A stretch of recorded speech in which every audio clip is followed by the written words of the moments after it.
So I was raised in a Christian household. We went to church multiple times a week. Two amazing parents, two older sisters. Went to private Christian schools my whole life. So really just had a strong foundation. Around ninth grade, I started hanging out with a different group of people.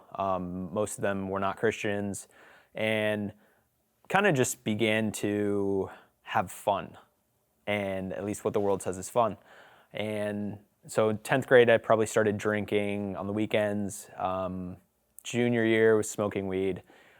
And church became more of an obligation rather than something that I loved to do like it used to be in my life. During my junior year, parents sat us down out of the blue and basically told us that my dad had been having an affair and that he was drinking again, which had never been an issue that I knew of, but apparently that's something he had struggled with 20 years before, and now it had resurfaced. The trauma from that moment on, I didn't know how to handle it. I was 17 at the time and had no way to even express how it was making me feel. I was angry at God because I thought that he'd completely failed my family.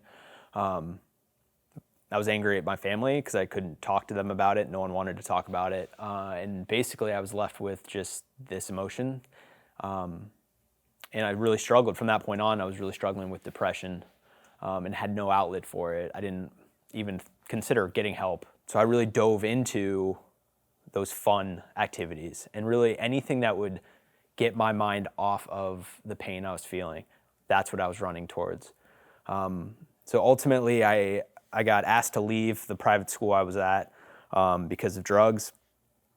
This was halfway through my senior year, but because of my grades and test scores, I was able to still have a full ride to the University of Florida and just continued, really ramped up the party lifestyle, and my grades started really falling out, stopped going to school. By my junior year, I had my last semester up there.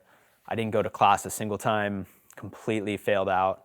And because of that, I lost all my scholarships. I basically had to move home. Yeah, so when I was 23, the first time I met my future wife, our first conversation we ever have, she tells me that she's just graduating high school. She's gonna go and do missionary work overseas. And I was like, oh, well, that's great. I think that's a good thing. But I'm an atheist, so, you're kind of wasting your time, is what I was getting at. And she looked at me dead in the eyes and was like, no, you're not. You're not an atheist. And I about lost it at that point because I literally just met this girl and she's telling me what I believe in. But that led to us talking, for hours, and she really just planted a seed.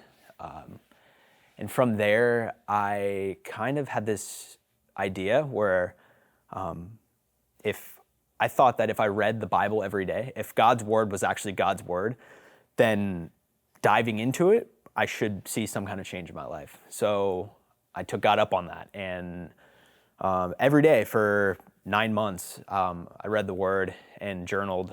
And really from a pessimistic perspective, because I was still like, I don't believe this.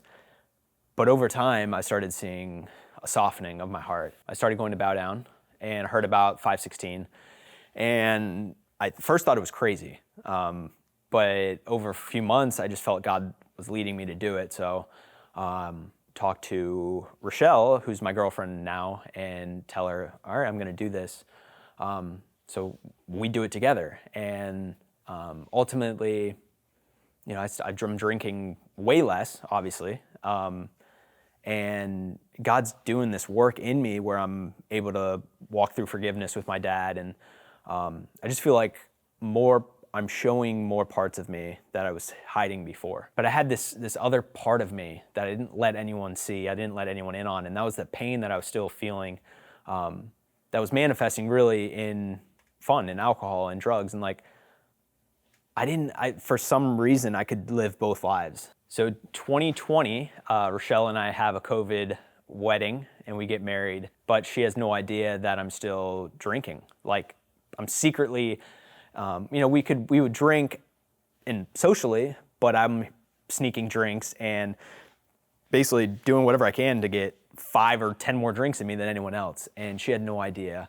And I was keeping that from her, and I just continued to, like, I was still using drugs when I could. So February 13th of 2022 was basically my bottom, what people call their bottom. I was drinking and using. I was basically alone, and just had a mental breakdown. But it was so spiritual as well. It was just such an attack on me. Like, I've never been that depressed and anxious in my life, and just in the darkest place I've ever been. And I couldn't see a way out. And so I sat in that place for hours, like throughout the whole night. And by like 5 a.m., I was living with my in-laws still, and Rochelle was out of town for business. And so I ended up knocking on my mother-in-law's door, her bedroom door, at like 5 a.m. and just spill my guts out about all these lies that I've been telling and the lies I've been living. I just had to tell someone. And from that point on, it began my process of recovery and healing. Once I told my mother-in-law, then I told my wife, and started just telling the people around me in my life who I knew cared about me, knew would pray for me and support me. And after a week or so of just like weighing our options, I decided that going for like an in-person rehab for 30 days would be really beneficial.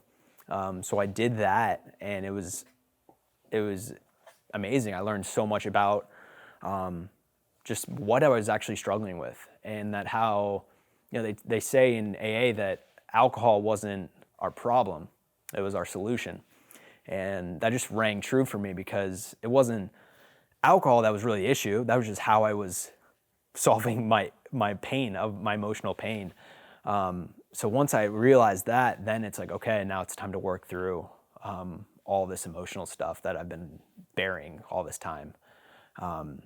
And as of today, I'm almost 10 months sober, and it's totally by the grace of God that I'm here today. Anything that you keep in the dark, the enemy's going to use against you.